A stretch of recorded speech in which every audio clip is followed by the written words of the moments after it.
अस्सलामुअलैकुम।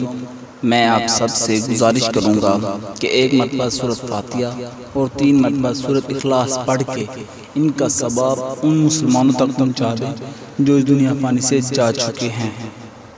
इमाम अली अलैहिस्सलाम की खिदमत में एक शख्स आया और दस्ते अदब को जोड़ के अर्ज करने लगा, या अली, सबर की कितनी सूरतें हैं और वो कौन सा सबर है जो अल्लाह के पसंद है।